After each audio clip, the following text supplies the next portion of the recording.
the latitude. So these three vital components or vital data will be used or dito natin pinapresent yung mga information na makakukuha sa dinadrag nating marker or sa minumove nating marker.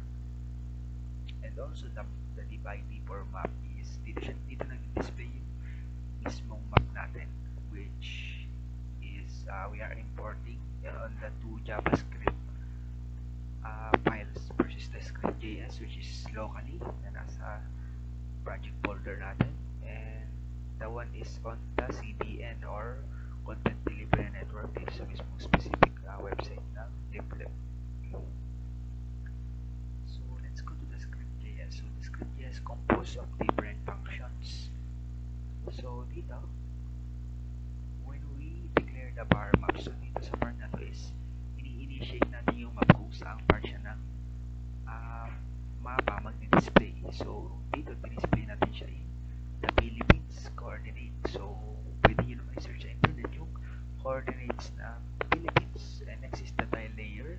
So the tile layer, so we are loading and displaying the tile layers on the map. Then we declare variables for the marker. Then we also declare that the marker must be draggable in boolean and true. Then we add it to the map, and we have different functions here, which includes updating coordinates. So dito sa part na to is once we move the marker, so nag-update siya sa mga text field. So sa dalawa nating text field nilalagay yung value ng marker, which is latitude and the longitude. And next is the reverse geocode. So when we say reverse geocode or reverse geolocation, is ang ginagawa talaga natin dito is from latitude and longitude or coordinates, tinatranslate natin yun into a name of the place. For example, 120 point something and 10 point something is equivalent to Manila, Philippines. So you can use that function later or sa mga ginagawa yung project on web development. And also, this also uses or utilize the Nomative API. So si Nomative is primarily ginagamit natin siya for reverse geolocation, translating the coordinates into name of the place. And also, ayun, makikita ninyo, once we get the coordinates, ang next natin gagawin is dito nag-request siya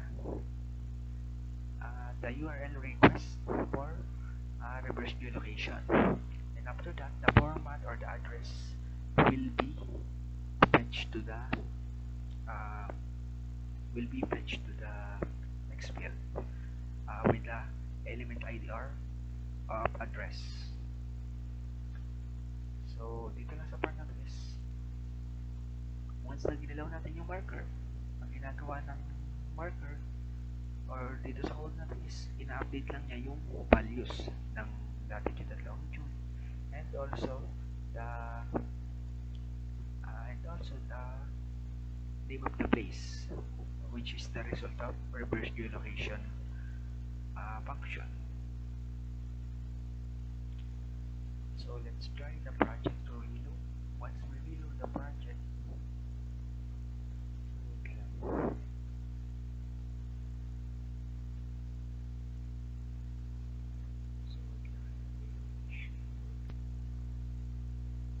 sorry about the issue earlier. So ang issue ko dun is I forgot to add the style sheet or the CSS file, kaya hindi nag-display yung maps and the marker.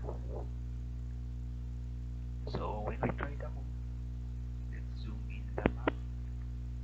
For example, we are browsing through the coordinates of Batangas. So makikita niyo, nagbabago yung coordinates. So ano ko lang, palalapitin pa natin. So let's try different places. So try natin dito sa Laurel. So nagbago din siya, kita niyo.